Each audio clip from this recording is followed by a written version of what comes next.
My name is doctor panther. আমার কাছে রুগী আসলে যাবেন নাই। My name is doctor panther.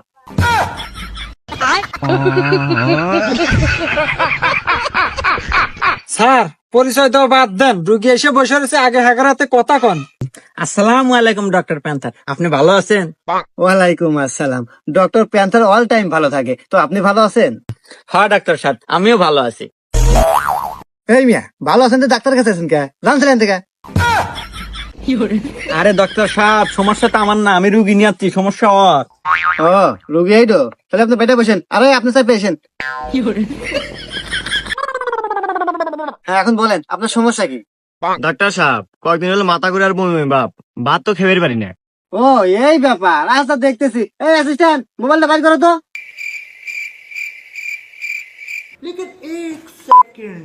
Hello Google, মাথা ঘুরায় আর বমি বমি আসে, এর কারণ কি আর এর ওষুধ কি? আরে স্যার সাবধানে, রুগী টের পেবো যে আপনি বুয়া ডাক্তার। আরে ভাই, আপনি তো সাত কপাল, মিষ্টি খাওয়ানোর ব্যবস্থা করেন, ভাবি তো প্রেগনেন্ট।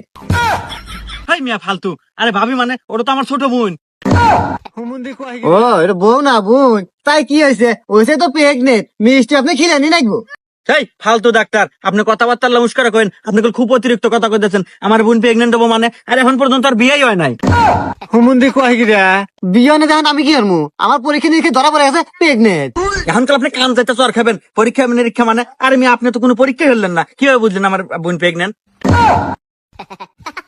এ মিয়া, আমার কি মনে হয় আমি ডক্টর প্যান্থার, আমি চোখ দেখলে কয় দিতে পারি কার কি হয়েছে।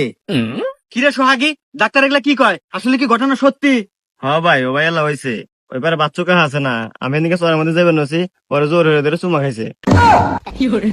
এখন চুমা খালি প্রেগনেন্ট হয়ে যায়, এ কোন জামানায় এলাম রে? আচ্ছা যাই হোক ডাক্তার সাহেব, এটা তো মান সম্মানের প্র্যাকটিস, তো এটাই আমাদের একমাত্র পরিবারের মিয়া, একে এখন পর্যন্ত বিয়ে দেয় নাই। আর এই কথা যদি এখন খবরাখবর হয়ে যায় সারা গ্রামে, তাহলে কিন্তু আমাদের মান সম্মান একবার দুলাই মিশে যাবো।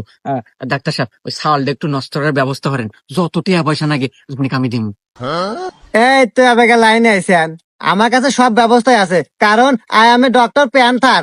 এ শান্তি, জি স্যার। রুগীকে চেম্বারে নাও, নিয়ে পিছন মারো। হে ডাক্তার সাহেব, আপনি কি করলেন? পিছন মারবো মানে? এই মিয়া চুপ করেন তো, বোঝো না কিছু না, এবি ডাক্তার মতো কথা কয়। আমি ডাক্তার প্যান্থার, চেম্বারে নিয়ে যা, পিছনে ইংলিশে মারবো। এই যাও না কে? এই আসেন।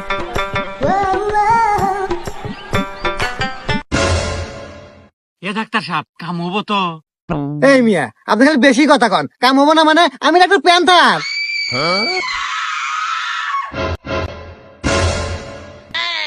আরে ডাক্তার, আমার বোন ওর ঘা। না, এই লোক তো খালি বেশি ব্যথা পারে রে। আরে ভাই, ইংলিশে দিলে বেশি ব্যথা পায় না, কান দিছে তাই কি হবো? ও এটা ইংলিশের ব্যথা? ও, আচ্ছা ঠিক আছে।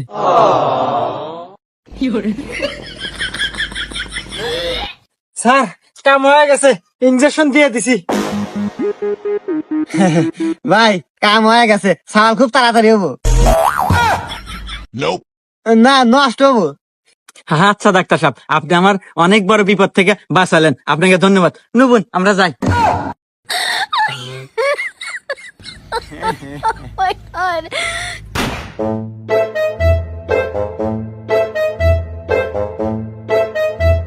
I am a doctor panther. এখন বলেন আপনার নাম কি? ডক্টর সাহেব, আই এম মুরব্বী। মুরব্বি। এখন বলেন আপনার বয়স কত? ডক্টর সাহেব, বয়স 35 হবে। বয়স 35। আপনার ওজন কত?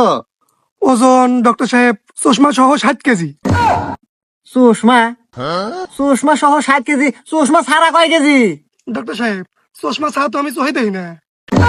হুমুন্দি কয় গিরা না, এই কানা রোগী কোন থেকে যে আসে? স্যার ওকে চেম্বারে নিয়ে পিছন মেরে দি।